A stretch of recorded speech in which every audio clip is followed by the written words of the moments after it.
అందరికీ నమస్తే అండి. రేపు మన రాష్ట్రంలో పోలింగ్ జరగబోతోంది, ఎన్నికలు జరగబోతున్నాయి. సో 5 సంవత్సరాలకి ఒకసారి ఎన్నిక. మనం వేయబోయే ఓటు నెక్స్ట్ 5 సంవత్సరాలు కూడా మన రాష్ట్రాన్ని, మీ రాష్ట్రాన్ని, మిమ్మల్ని, మీ ఇంటిని, మీ ఊరిని శాసించే పాలకుడిని మీరు ఎన్నుకుంటున్నారు. సో ఓటు ఒకసారి వేసేసిన తర్వాత 5 సంవత్సరాలు అతను ఏం చేసినా భరించాల్సిందే. నేను అతనికి ఓటు వేసి గెలిపించాను కాబట్టి అతను తప్పు చేస్తున్నాడు, అతన్ని పదవి నుంచి దించేయండి అనే హక్కు మనకు ఉండదు. సో అందుకే ఓటు వేసినప్పుడే ఆలోచించాలి. 5 ఏళ్ళు ఇంకా అతని జోలికి మనం వెళ్ళకూడదు. అతను తప్పు చేసినా భరించాల్సిందే. సో అందుకే తప్పుడు వాళ్ళని ఎన్నుకోకూడదు కదా. ఇది basic common sense, basic principle. కానీ మనం తప్పులు చేస్తూనే ఉంటాం. సరే, ఇప్పుడు నేను ఈరోజు నైట్ డిన్నర్ చేసిన తర్వాత ఒక అరగంట, ఒక 20 నిమిషాల టైం చూసుకొని ప్రతి ఇంట్లో కూడా ఒక పని చేయండి. ప్రతి ఇంట్లో ప్రతి ఒక్కరూ ఒక పని చేయండి. ఒక అరగంట పాటు ఒక పెన్ను పేపర్ తీసుకొని కూర్చోండి. మీ ఇంట్లో ముగ్గురు ఉంటే ముగ్గురు, నలుగురు ఉంటే నలుగురు, 5గురు ఉంటే 5గురు కూర్చోండి. పెన్ను పేపర్ దగ్గర పెట్టుకోండి. పెట్టుకొని పాజిటివ్స్ నెగిటివ్స్ సీక్వెన్స్లో రాసుకోండి. సీఎం జగన్మోహన్ రెడ్డి గారే చెప్పారు, మీ ఇంటికి మంచి జరిగి ఉంటేనే నాకు ఓటు వేయండి అని సీఎం గారు చెప్పారు. అదే పని చేద్దాం. మంచి జరిగిందో లేదా లెక్కేసుకోండి చాలు. జరిగితే ఓటేయండి. ఫస్ట్ మీ ఇంటిదే లెక్కేయండి. ఆ పాజిటివ్స్ నెగిటివ్స్లో ఆ వైట్ పేపర్ మీద మీ ఇంటి విషయమే లెక్కేయండి. మంచి చెడు, మంచి జరిగిందా చెడు జరిగిందా, మీ ఇంట్లో ఎవరైనా చదువు పూర్తయిపోయి యువకుడు ఎవరైనా ఉంటే ఉద్యోగం వచ్చిందా లేదా, ఎస్ వచ్చింది, మంచి ఉద్యోగం వచ్చింది, దానిలో ప్రభుత్వ పాత్ర ఉందా, ఎస్ మంచిది, పాజిటివ్ టిక్ పెట్టండి. లేదు రాలేదు, ఉద్యోగం కోసం వెయిట్ చేస్తున్నాడు, ఇంటూ పెట్టండి, పక్కన ఉంచండి. ఆ తర్వాత మీ ఇంటికి ఖర్చు ఎంత అయింది అనేది లెక్క పెట్టండి.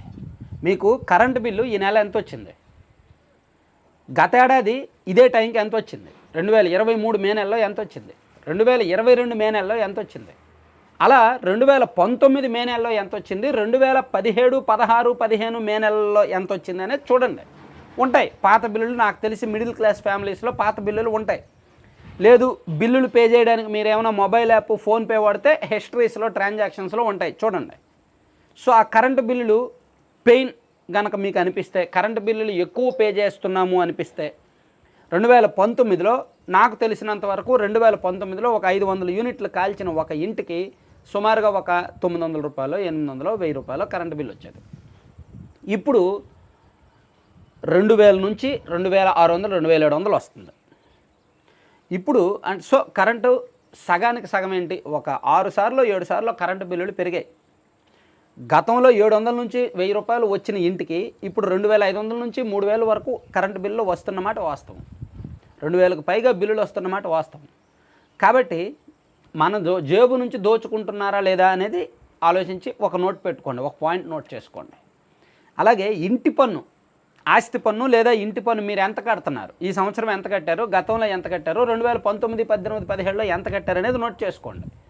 అది కూడా రాసుకోండి. అలాగే ఇంకా బోల్డ్ ఉంటాయి.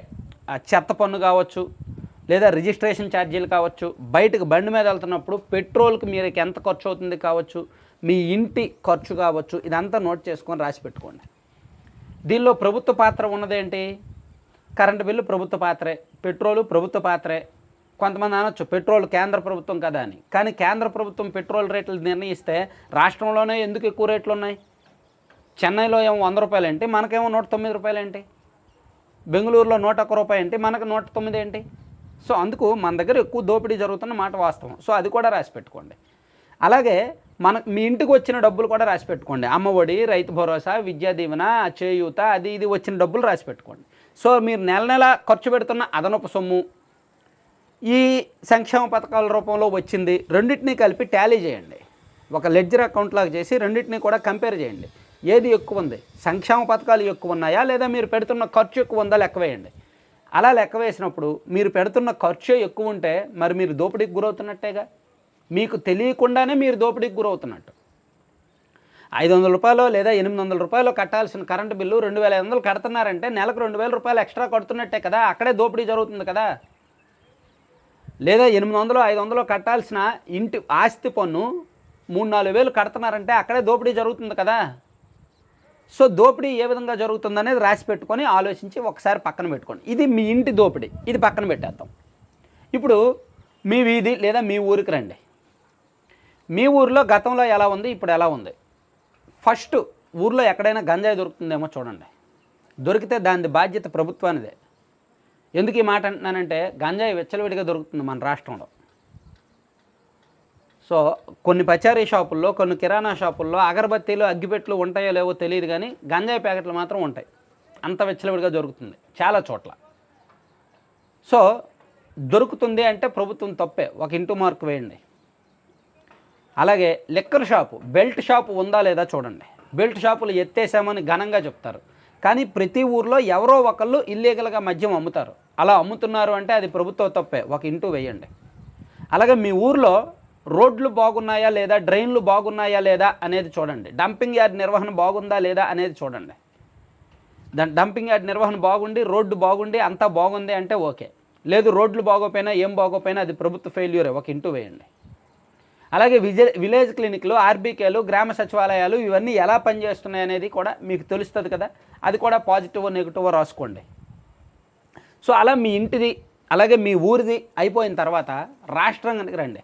మండలానికో జిల్లాకో అక్కర్లేదు, రాష్ట్రానికి రండి. రాష్ట్ర వ్యాప్తంగా మనకేం కావాలి, ఏమున్నాయి అనేది ఆలోచించండి. పెట్టుబడులు వస్తున్నాయా లేదా, పరిశ్రమలు వస్తున్నాయా లేదా, ఉద్యోగాలు ఇచ్చారా లేదా, ఇవన్నీ మీకు మీరు కామన్ సెన్స్తో ఆలోచించాలి తప్ప ఏ సాక్షి పేపరో ఏ ఈనాడు పేపరో చదవమని నేను చెప్పను. మీకు మీరు ఆలోచించండి. ఇప్పుడు జాకీ పరిశ్రమ ఎందుకు వెళ్ళిపోయినట్టు అందరికీ తెలుసు, అది ఆలోచిస్తే తెలిసిపోద్ది.